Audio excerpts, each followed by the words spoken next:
36 கோடியில இருந்து 2 வருஷத்துல 56 கோடி ஆனது.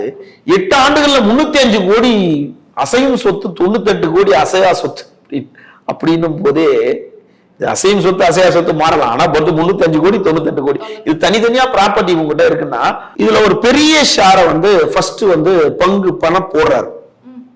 அதாவது எங்க போடுறாருன்னா, 150 ஆண்டு காலம் பழமையான MHPFNL அதோட short form, Mylapore Hindu prominent fund நிதி லிமிடெட். இதுதான் அது 150 ஆண்டுகளுக்கு மேற்பட்டது. அப்ப எனக்கு தெரிஞ்ச இடத்துல விசாரிக்கும் போது மயிலாப்பூர்ல இருக்க 3 தலைமுறை 4 தலைமுறை இருக்கவங்க எல்லாம் மயிலாப்பூர்ல தான் அதுல நம்பகமான ஒரு பண்டாபிஷன் வாங்க.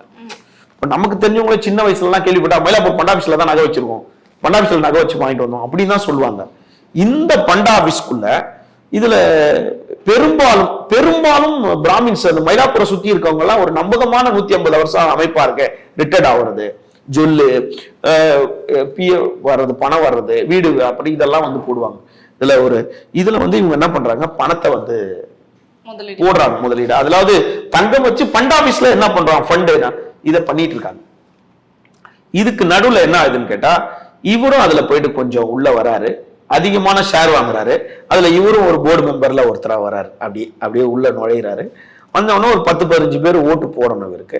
இவர எங்கேயுமே காசு கொடுத்து பதவி வாங்குறவர். இந்த 420 தான், இதுக்கு பேர் 420 தான். அது மேல எந்த இது கேஸ் போட்டாலும் சந்திப்போம். 420 பல பத்திரிகை அமைப்புகள் தலைவர்கள் கௌரவ தலைவரா வச்சிருந்தாங்க. கௌரவ தலைவரா இவரை கௌரவ தலைவர், பல ஊடகங்கள்ல சம்பளம் தரலாம். அண்ணன் தேவநாதன், நீயே தேவநாதன் யாரே 420